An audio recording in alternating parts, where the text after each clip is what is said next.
Live from the mist-enshrouded mountaintop fortress that is X and Y Communications headquarters, you're listening to the world-famous Mountaintop Podcast. And now, here's your host, Scot McKay. All right, gentlemen, welcome to yet another episode of the world-famous Mountaintop Podcast. As always, I am your host, Scot McKay, at Scot McKay on most major social media platforms, with the exception of Instagram, where I'm at Real Scot McKay. The Facebook group, of course, is the Mountaintop Summit. You guys should join us. Hey, there are a lot of really super interesting threads heating up there, and it's all because of you guys and your participation. Come join a group of like-minded men at the Mountaintop Summit. The website, as always, is mountaintoppodcast.com.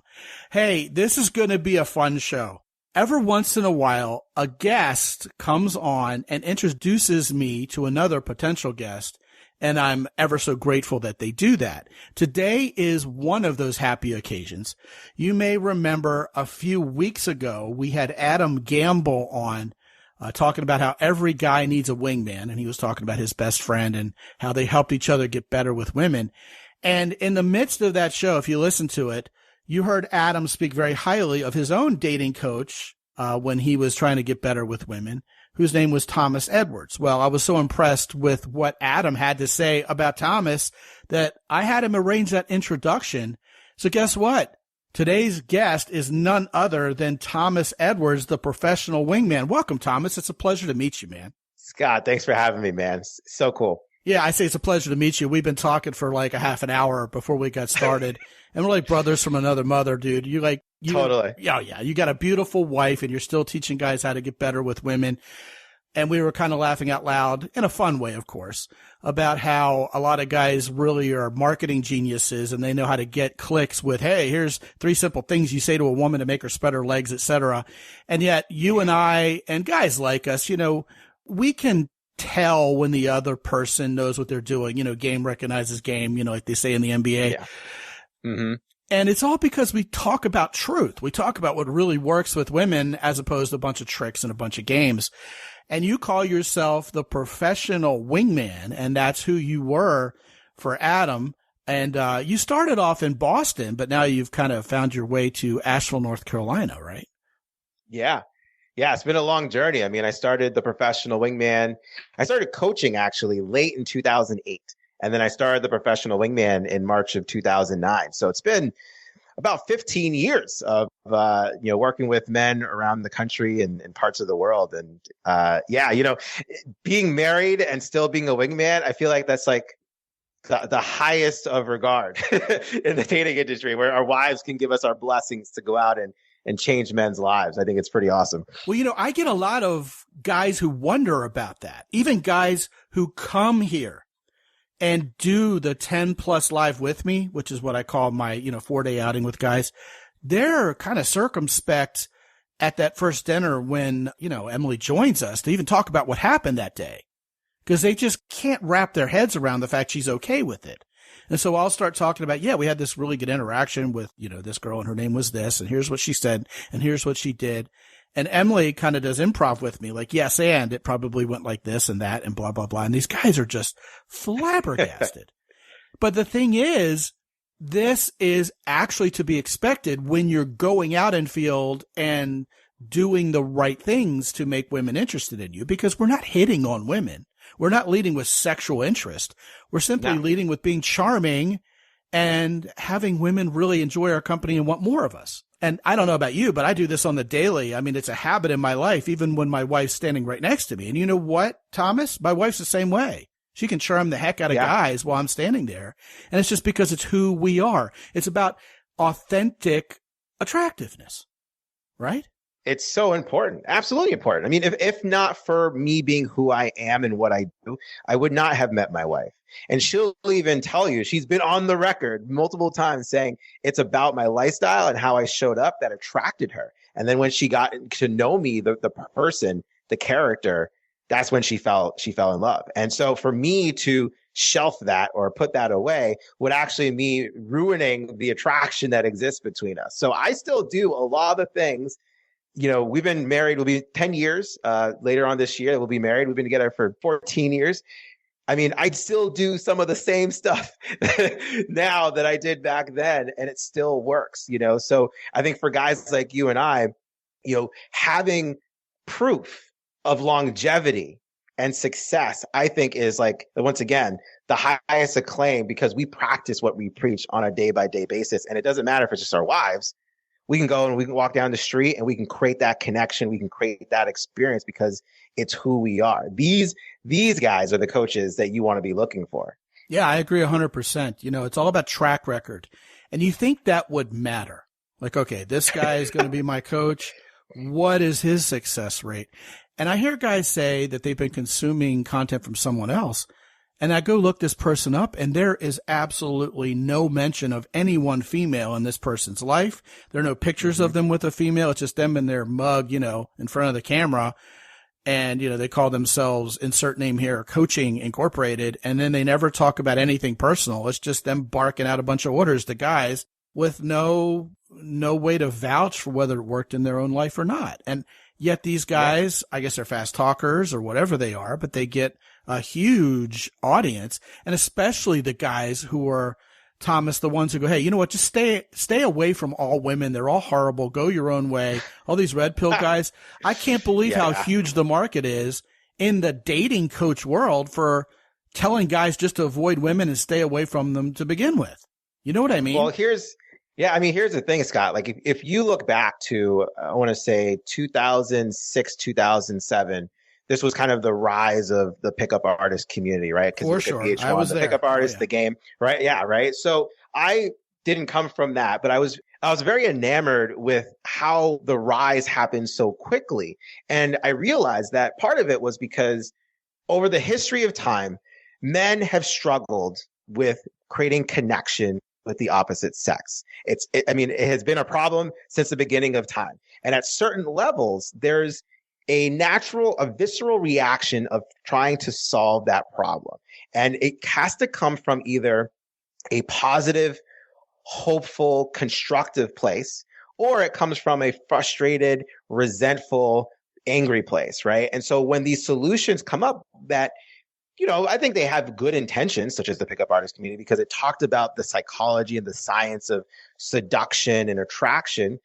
But the people who are using that information were coming from a place where they were feeling resentful, frustrated. They had their own trauma and wounding that happened in their pursuit of becoming better. It is the same exact thing that's happening today. We've reached a level where there's a lot of women who, you know, they have more choice than they ever had before, thanks to social media and the internet. And it's causing guys who don't have as much value to bring to the world struggle more than they ever have. And it's caused a lot of frustration, a lot of anger. And in pursuit of the ultimate solution, here comes what's known as the red pill space or the manosphere space, telling them, well, screw women, don't worry about them. You focus on your own thing. And meanwhile, it doesn't solve the problem that they went in there with, which is, I want to be in a relationship. I want connection. So yeah. You know, it creates this vortex of doom when those guys all get together in their anger and bitterness and kind of find their little echo chamber. And the trick we play on ourselves psychologically, Thomas, is we find those guys and there are enough of them to fool us into believing, hey, we must all be correct. I mean, how can 150 of us be wrong, right? And then, like I said, it becomes just a negative thing. And it doesn't lead to happiness or fulfillment because men are designed to be in partnership with women. I mean, even physically, you know, we kind of fit together. So that brings me to a question I really want to ask you. You talked about your wife and how she kind of issues a blessing for you to go out and teach guys in field, and you're still doing everything. You said a lot of things, but I have a feeling you're doing most everything that worked when you met her to attract her still today. And that, of course, is key. Yeah. What would her side of the story be? What would your wife say is so unbelievably attractive in a lasting way about you? Go ahead and brag on yourself a little bit, because I think, first of all, I want to compare notes with you. I want to see what your wife says compared to mine and see if there's any commonality there, if there's a thread. Also, I think it's really worthwhile for guys to hear this. So don't be shy about it. Yeah. Tell us what she says. Well, you know, we had a conversation towards the end of the calendar year, and she gushed over me about how proud she is of the man that I've become today. Cause you know, I've gone through a lot of adversity in my life, and she's witnessed my resilience and my comeback every single time being stronger than ever. And what she has always said about me is three things. One, I'm charismatic and I'm fun. She just loves how confident I am about myself, about how I carry myself. There you go. She loves my stability. When she's an emotional hot mess, she can be that way, knowing that I'm not going to join her in that space, that I'm the place of stability. I'm the place of consistency that can allow her to be in that space and be held. So she just knows that I'm reliable in that way, right? I'm consistent, stable. And then the third thing is I work on myself. Well, that was 3 already. This is the fourth one. Yeah. Okay. Yeah, so I guess you the fourth have charming, one here, right? You have confidence, and then you have being that rock of stability. Right. Yeah. And So I guess the fourth thing that would be a bonus, right, is that I constantly am working on myself. I'm constantly looking to improve myself at just a consistent level, to the point where, one could argue that I am unrecognizable today than I was even a year ago. And the things I'm able to do in a year would take people 2, 3, 4, maybe 5 years to accomplish, because I'm so committed to just being better, even if it's just by 1%. And she knows that, and she sees that, and she appreciates that, because she knows it's not just for me and my own personal fulfillment, which is important, but it also betters her and it also betters our family. Well, that last part is important, though. If you're doing it for you, not for her, then that's what takes the word simp out of the equation.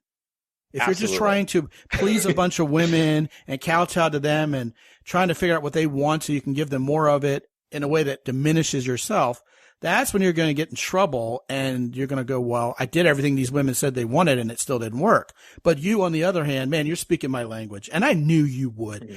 Man, your wife must just be the happiest, most satisfied woman. She must just brag about you to all her friends, and they roll their eyes and go, yeah, well, when I can find a man like that, maybe we can have this conversation, because their guys are all either, well, they're jerks or they're simps, right? Well, yeah. And it takes a lot of effort, man. Like, here's the thing. Of course, right? it does. It takes so much effort to be present as a businessman, be present as a father, be present as a husband. The two need to exist, right? And I see when I work with a lot of guys, especially dads, right? The one thing that they will tell me all the time is, man, I'm a great dad. My kids love me, but I don't have a marriage. I don't have any type of life. And it's like, well, what's the first thing that goes away when you have a kid? Typically, it's the marriage, because all of a sudden you take off I'm the husband hat and you put on I'm a dad hat, and you forget that that's still a hat you need to wear from time to time. So yeah, right, for being sure. able to, right, having the capacity to be able to be present in those roles that you play without giving up the previous one, right? It does take effort, and that's why a lot of guys sometimes have trouble, or they falter, or they feel challenged by it. Well, it takes intent. You've got to say, this woman in my life, this is my queen. I had a guest on this show who said, if your wife's your queen, what does that make you? And I'm like, you darn Skippy. Makes you the king, right? Undeniable. Yeah, man. I love it. I loved that analogy.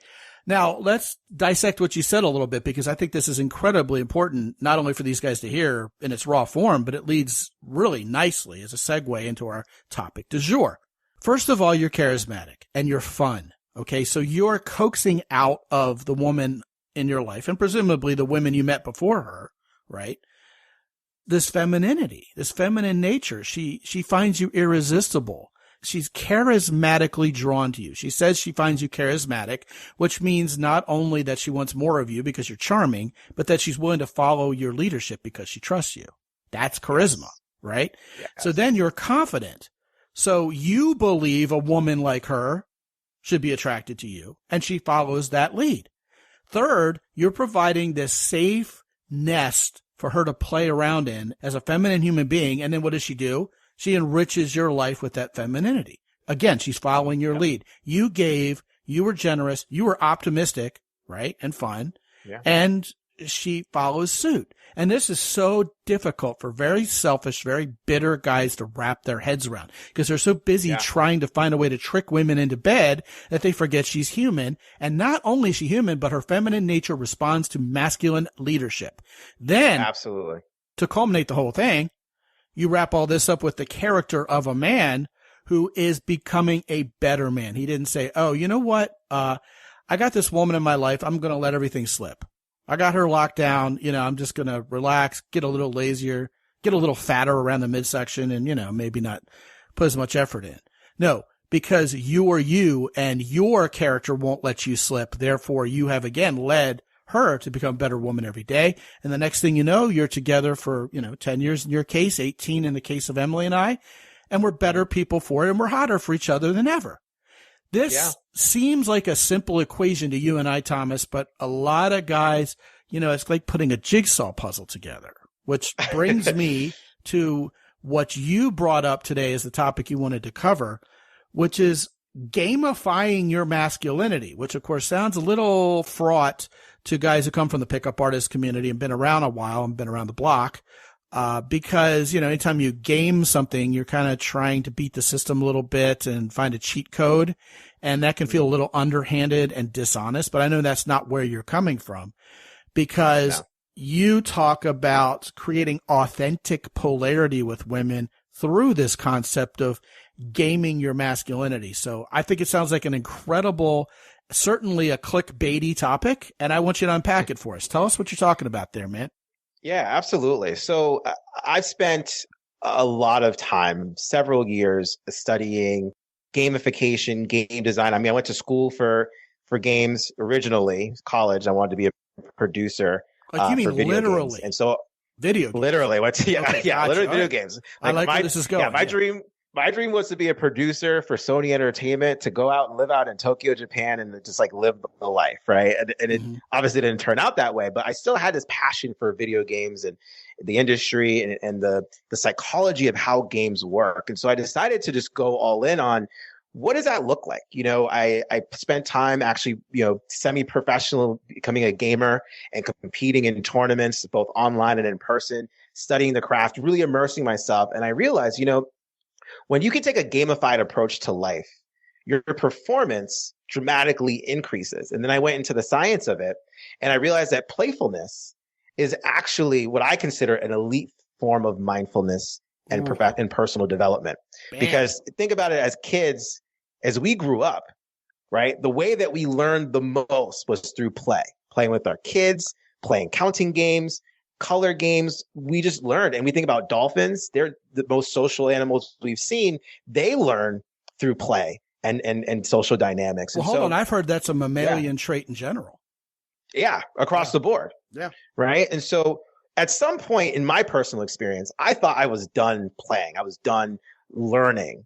Right. And it really stunted my personal growth, and it showed across the board in my life. I didn't have a great relationship with my wife for a certain period of time. I didn't feel healthy in my body. I didn't feel connected to my higher power, who I call God. I didn't feel like my business was thriving. There were certain areas of my life where I just didn't feel fulfilled because I wasn't having fun, and not the kind of fun that like is throwaway fun, but the joy of experiencing personal fulfillment, the joy that comes from being better than you were the day before. And that's where video games came into play, right? Like, think about Super Mario Brothers, like the original OG of gaming, right? You'd play the game, and let's say you're on your last life, right? And you're in that game, in that instance, you're playing for literally for survival. Like, you don't want to die. And so you're doing everything you possibly can to not die. Right. And it's like, it's so labor intensive. It's emotionally exhausting. And then when you get through the level, you're like, it's like relief. Right. But then you got the next level, and then it just repeats itself over and over again. But something magical happens when you get that first green mushroom, right? The extra life. All of a sudden, you're like, oh man, I could take some risks. I can take my time. I can explore. I can face that Goomba or fall in that pit. Because if you do, you have this extra life plus feedback. And naturally, with feedback, you're going to get better, because it's a game. You're going to play again. So I went all in on this idea that if you gamified anything in your life, you will naturally be better, because you're going to enjoy the process of becoming better. Now, of course, you need structures. And I was able to create a whole structure around how you can do that in different areas of your life. But going now into the idea of authentic polarity and where this comes from is the concept of authentic polarity was something I was considering a long time ago. And it's basically the idea where in today's world where it's about the attention economy, right? Everyone's struggling to get anyone's attention. And it's the thing that like you said, clickbaity, right? The things that grab attention are the things that win. Well, your authenticity can be that same thing, being polarizing. And what that means is you're so true to who you are, your core beliefs, your values, how you show up, your character, that naturally it's going to cause a polarizing response where there's going to be people who are just not going to be about you. They might even hate you, right? But there's going to be people who absolutely are obsessed with you. They love you. And you want those people in the world of dating. You want those women in the world of dating who are just obsessed with how authentic and how polarizing you are. And if you could do that, man, what a life you can live. Well, yes. And not only do you create this attraction, you're attracting women who, wait for it, you're actually going to like. They agree with you. They're your people. They're one of you. So enough of this woman who's got really nice boobies, but she votes completely differently than you, prays completely differently than you, and won't even eat a steak dinner with you. I mean, what are you doing, man? You know what I mean? When you are authentically who you are, instead of trying to, game women, right? Which is the other version of gaming something, right? Then the next thing you know, you just start enjoying the women you attract because you're being authentic, and they're female, so they love the masculinity in you. And you're thinking, man, the more I talk to this woman, the sexier she gets. She looks great on the surface. And because I'm authentic and true to myself, right, I become more confident in my ability to attract other people. Because another thing that's happening when you're this authentic is even the people who don't like you, if they have a good head on their shoulders and aren't just, morons, they at least respect you. Exactly. Because they know you're standing for something. Yeah. Yeah. People who disagree with me, I can respect them, even though I don't agree with them. Now, if they start calling me names and go all ad hominem on me, well, then you know what? They can take a hike and, they've forfeited the right to be part of the adult conversation, as I like to say. But there really is something to this, isn't there? Yeah, absolutely. And you hit the nail right on the head, right? The key of not just attraction, but retention, right? Is shared values, values, character, right? Too. Exactly. So you exude the person that you want to attract. I mean, this is so simple, right? But you're doing it in such a powerful way. And what does authentic polarization really even exude? Well, it exudes masculine strengths such as integrity. It exudes courage. It exudes character. It exudes strength. It exudes self-respect. It exudes having things handled. Yes, assertiveness. It exudes a level of humility to know that I'm not for everyone, but I could be for anyone if they give me a chance. Like that, those things that get sub-communicated by being authentically polarizing is what women sense without you having to say much. And I think that's what gets missed with a lot of guys who are trying to pursue or create attraction with women. They have to seek alignment within themselves in order for them to create alignment elsewhere.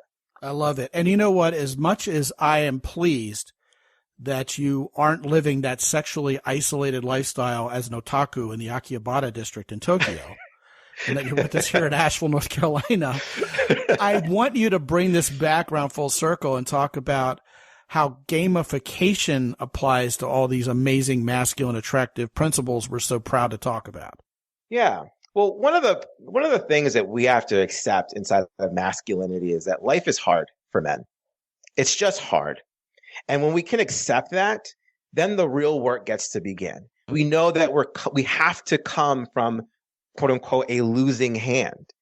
And this is where a lot of the skill sets get to be developed within us as men and develop masculinity. So what I do when I work with my clients is I create a whole gamified structure. And just kind of give you an idea of definitions so there's clarity here. Gamification is basically a structure that leads to a reward. So think of like your credit card has a points program. That's a gamified program. Any other rewards program that you have is a gamified program. But I actually focus more on game design, where you literally design your actions to be associated with a point value that leads to you eventually, quote unquote, winning the game. And the reward itself is the experience. So it's not the actual win. The win is a byproduct of the whole thing. But the idea of game design within the concept of a game is that you enjoy the process of playing and getting better each time you do it. It's not so much that you win, because the truth is you don't really want the game to end, especially if it's a good game. You want to be able to keep playing. And that's what good games are. So if you can create your own version of that for your life, then it works. So a great example of this would be for some of my clients. I had one client, I'll use one example for one client. One client came to me, he recently actually just got engaged, and he wanted to create more fun with his girlfriend at the time. And he didn't consider himself a fun guy, but I got to know him. I think he's pretty funny. So I told him, listen, why don't you have a game with yourself? See if you could come up with a silly joke. It could be a dad joke for all that matters. It doesn't matter, but send a joke to your girlfriend. And every time you do it, you give yourself a couple points, right?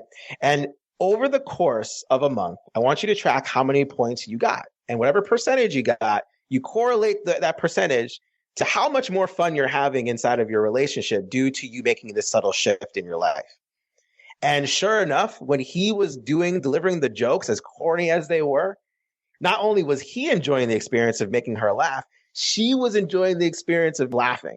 And it brought them closer together than he ever expected. And so the undertone of gamifying this whole thing is just tracking your activity as it relates to who you're looking to become and what you're looking to accomplish. But just in a gamified way, because it's fun. Everyone loves games. Yeah. Several things come to mind as you're talking. First of all, fun is the root of funny. And women really do just want to have fun. And women will laugh when they're having fun. Women will enjoy themselves when they're having fun. And women will anchor that feeling of safety, security, and general well-being they're feeling while they're relaxed and having fun to you and credit it to you. So no, you don't have to be this huge, thug of a dude who can just bounce people and, beat people up who threaten her. In this day and age, thankfully, most of us in our quest to make women feel safe and protected don't have to involve ourselves in being physically goons and beating the crap out of other guys and, fighting off a warring village faction or something. So that's the first thing. Second of all, and this is coming out of left field, I'm sure, for a lot of these guys, I'm reminded of the Roberto Benigni film that actually won an Oscar a couple decades ago now, called Life is Beautiful.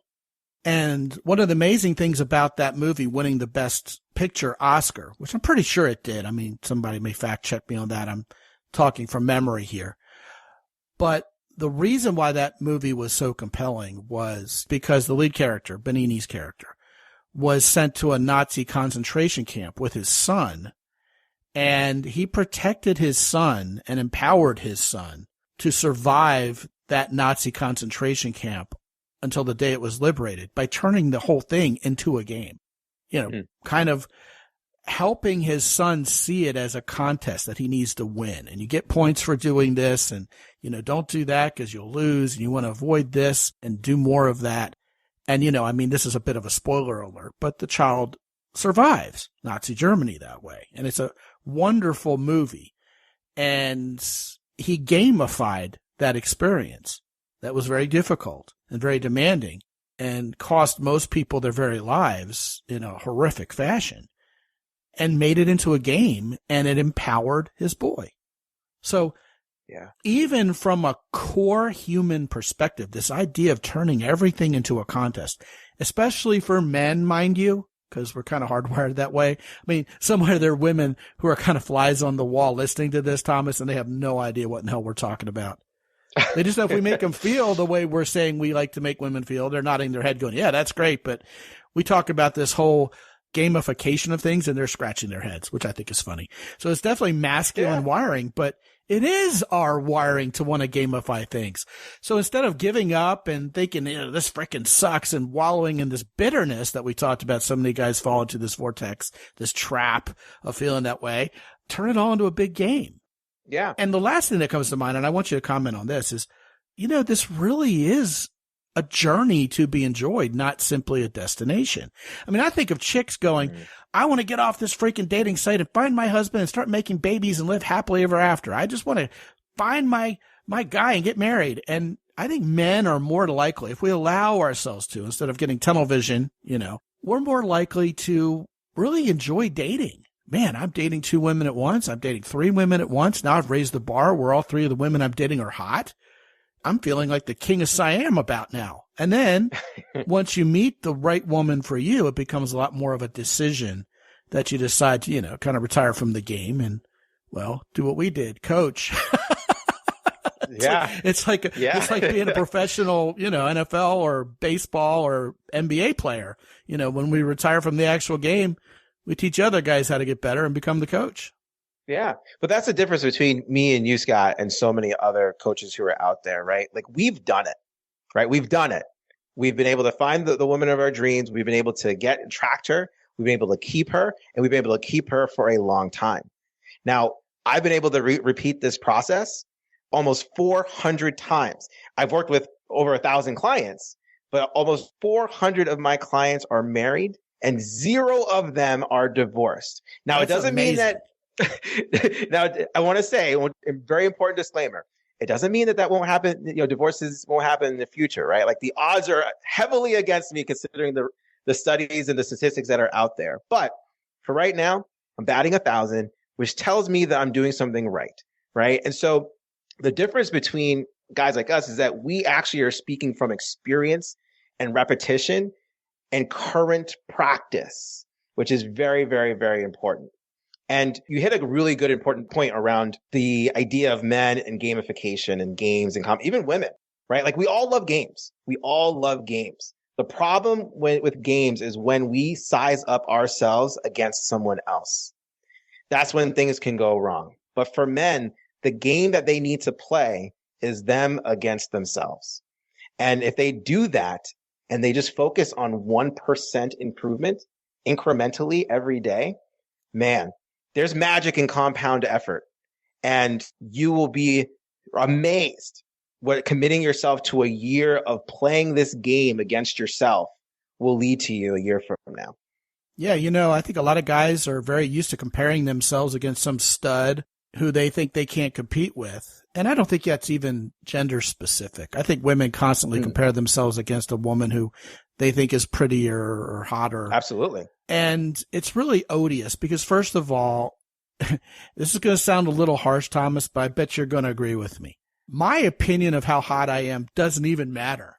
What matters is what her opinion of me is, what she thinks of me. And too many guys are pre-rejecting themselves vis-a-vis giving women a chance to decide how great a guy they are. So if you stop comparing yourself against other guys who you are sure in your own estimation would be the guy she'd choose over you, et cetera, then you can play this game with yourself, like you said, not to be confused with playing with yourself, right? That's a podcast for a different day. Right? Yeah. But indeed, you start seeing results and you feel better about yourself. Your confidence improves, your swagger improves. Next thing you know, it is a compounded result that makes you more attractive. And then when you finally get off top dead center and allow a woman to say yes to you, right? I mean, the whole concept of acceptance and rejection when you're asking a woman out, when you're talking to her, is invented by us as men. Women don't see it that way. They're like, oh, a boy's talking to me. How cute, Yeah. And it's amazing how if you find a woman you like and she feels chosen by you, perhaps ironically enough, because you actually like her more than the other women, she's more likely to say yes to you because she's following your lead. Yeah. I have no idea. I have no idea what makes me a better man ultimately than some of these guys who are hitting on my wife. I mean, I do, because it's everything we've been talking about this whole show. Yeah. But I stopped second guessing it a long time ago. It's just like, well, you know what? I appreciate and adore that woman more than any other guy could. She responded powerfully to that, and voila, she thinks I'm the greatest guy in the world. It's a design. It's an intelligent design. It really is. Absolutely. It really is. And here's what's interesting, right? When we're in pursuit of anything that we desire in our lives that we believe is going to make us happier, on the journey towards that very thing, studies have shown that our happiness decreases on the journey towards getting there, right? So we're already unhappy that we don't have the thing, but now we're trying to pursue the thing, and then we're even unhappier along the way. This is why when we actually acquire the thing, there's this huge spike of dopamine and excitement. And then the crash is inevitable because then your mind is immediately thinking, well, what's next? Right? And kills wanting, right? Exactly, right? And then it leads to a whole nother thread because you haven't really thought about what's next, right? You thought about what was right in front of you, which is I need to get the girl. And now you're like, oh my gosh, I got the girl. This is awesome. And then when you come back from reality, you're like, oh crap, like how do I keep her? Well, it seems to me the solution for that is treating the woman you really wanted as a partner you found to align with for future conquests and future adventures, not the conquest in and of herself. That to me seems like the solution there, right? Totally. Think of it like a stock or any type of secondary asset, right? You hear this phrase commonly. You make your money on the buy, not on the sell. And I think the same thing applies to your pursuit of a relationship. You make your relationship when you actually acquire the relationship that you want, not in the relationship itself. Because if you're hoping that the relationship, when you're in it, becomes this thing that you want, or the woman becomes this thing that you want, you've already lost the relationship. It's already on the decline. So that's why authentic polarity comes really handy, because when you're really expressing yourself and you're taking total ownership of who you are, your values, what you stand for, and how you show up, and you attract like-minded women, it's not the value that you're going to get from her, but it's the value of the experience you'll have with her that is going to make the relationship much more sustainable in the long run. Yeah, that never gets old. I love it. I think that's a fantastic place to draw this particular conversation to a close. You know, Thomas, man, I think you and I could talk about women and getting better with them probably for a 24-hour endurance session here, you know.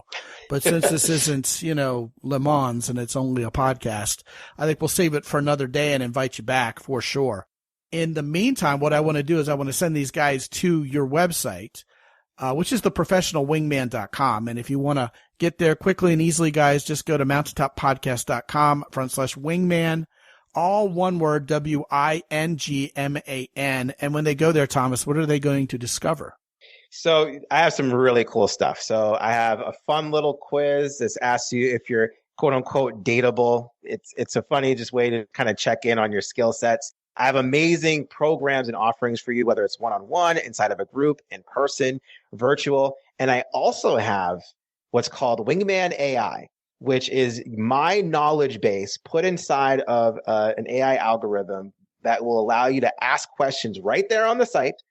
And you can get some real feedback that is from me and my knowledge base. And I think it's really good to help guys who maybe want to get a little bit more off their feet when it comes to dating, or if they want to learn more about relationships and how to make them more sustainable, or even if you just want to develop more masculine skill sets and values and how to improve them. That's the place to go. So you can go there and just have fun, and hopefully I get to hear from you.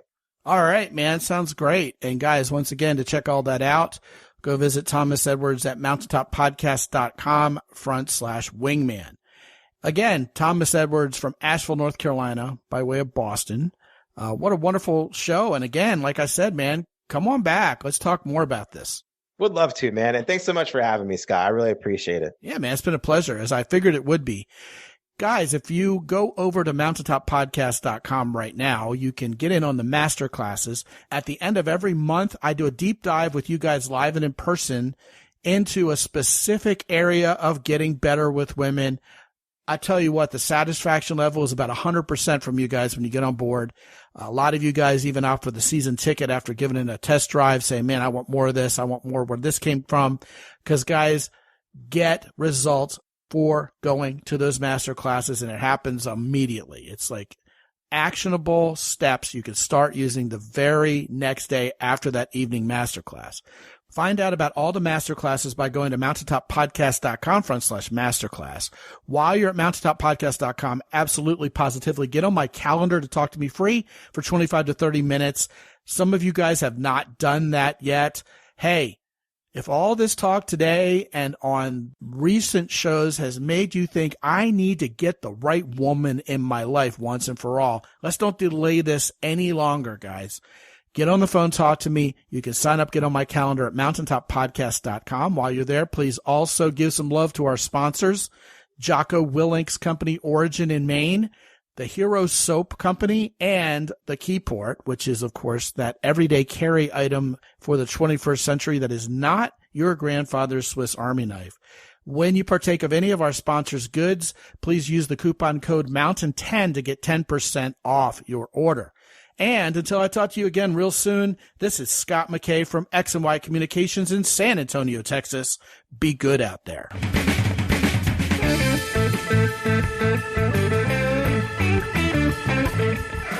The Mountaintop Podcast is produced by X&Y Communications. All rights reserved worldwide. Be sure to visit www.mountaintoppodcast.com for show notes. And while you're there, sign up for the free X&Y Communications newsletter for men. This is Ed Roy Odom speaking for the Mountaintop Podcast.